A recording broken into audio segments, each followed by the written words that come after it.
Salibonani, greetings, Munjani, and welcome to the Girls Table podcast.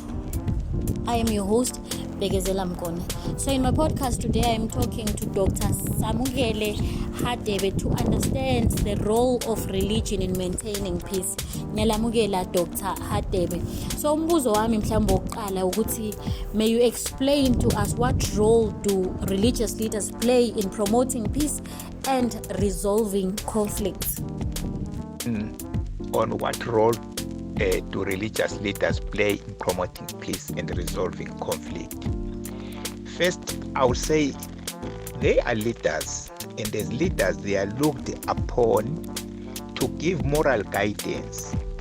But above all, they, as religious leaders, are beacons of hope, of honesty, of sacrifice, and speaking out without fear or favor. You cannot resolve conflict unless you are believed to be truthful, right? But also religious leaders, regardless of which religion you can have in mind, tend to have numbers in their favor. They have religious followers or members who are a significant percentage in any given community. So already that is an advantage to have numbers on your side, because if you have to resolve conflict or promote peace, you must have some power, some leverage, and we see that as part of the power of religious leaders, and even resources to resolve conflicts. Resources, we don't only talk of material resources, but we are talking of the skills, the experience, the leadership, and the reference point from which to build lasting peace after any given conflict.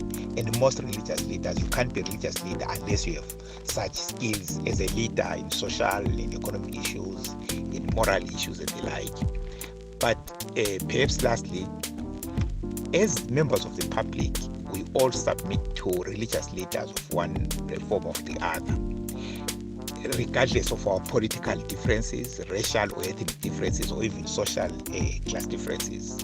So we are saying a religious leader might actually be the leader of 2 or 3 fighting groups, because they all still submit to that leader. And that already gives religious leaders advantage in peacemaking, because people will at least submit or give that respect to religious leaders, be they traditional African religion leaders or the church in their various forms. So we are saying they stand a huge advantage in bringing peace and resolving conflicts, and hence most often we look up to religious leaders to lead in conflict resolution.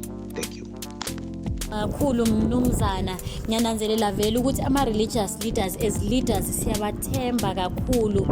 We look up to them and we expect them to speak out against injustices. So how can religious communities foster dialogue, understanding and reconciliation? Ways in which religious communities could foster dialogue, understanding and reconciliation: by speaking out against injustices, regardless of where they happen or to whom or when.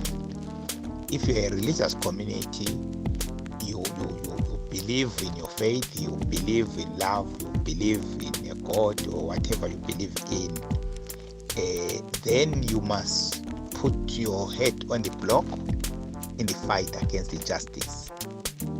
You can only mediate, you can only bring dialogue, you can only bring reconciliation when people believe you are truthful and you are sincere and you speak against injustices.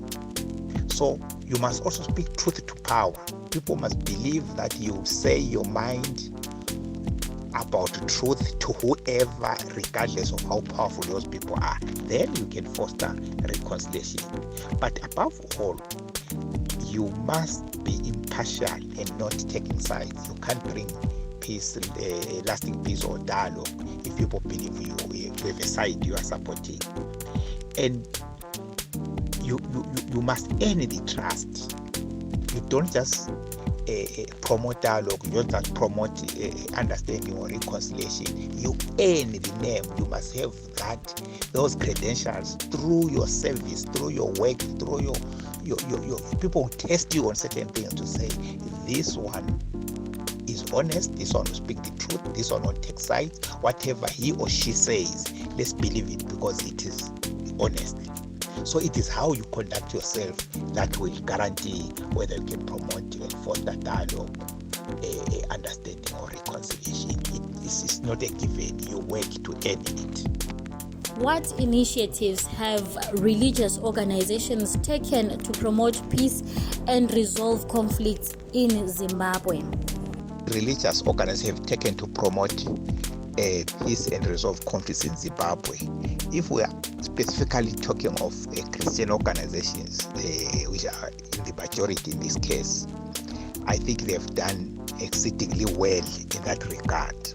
I'm not going to cite specific cases or specific church groups because that will mean perhaps some will think I'm favoring others and excluding some who might also have done equally well because no one person can actually know.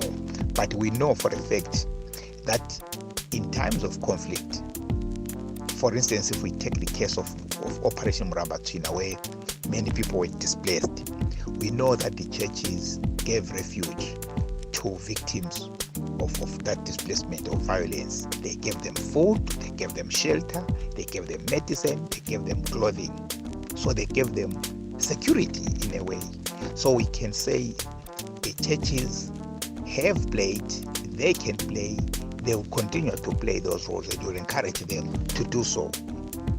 But apart from all, they've done advocacy, locally, nationally, and internationally, raising awareness about the plight of victims of violence, raising the concern and calling on others to help stop the violence and promote peace. And that has been a noble role by churches in this particular instance, for them being the voice of reason. But we usually forget some important contribution that churches in Zimbabwe have done. The building of schools and hospitals. There could be no lasting peace, there could be no stability unless people have services like schools, like hospitals, like churches themselves. They're important institutions for stabilizing peace. So it's important to recognize the various contributions in improving lives and livelihoods by Christian organizations in particular as part of advancing the cause of peace, of stability, and of development, as it were. Kakhulu Dr Hadebe, ngiyakuza ukukhuluma le ngendima ama-religious leaders awayidlalayo ngesikhathi semrambatsvina in making sure ukuthi they provide indawo yokuhlala for those who are affected by imrambatsvina. Maybe umbuzo wami omunye ungaba ukuthi what strategies can religious communities use to build peace and promote social cohesion? He said would speak to some of the strategies that have been used by religious communities across the board in promoting peace and social cohesion. And the groups themselves actually know better what possible strategies they could apply in any given situation. There is no one size fits all, as it were. But I would say what is important is that any religious community, regardless of which religion you can think of, should promote and preach love, respect, and tolerance of diversity. Those are the fundamentals which would be the basis of saying when peace, when conflict breaks, at least we can try to restore normalcy and peace.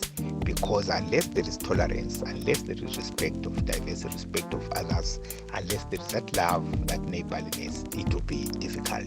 But there are many strategies that can be used depending on the situation. As I say, there is no one size fits all.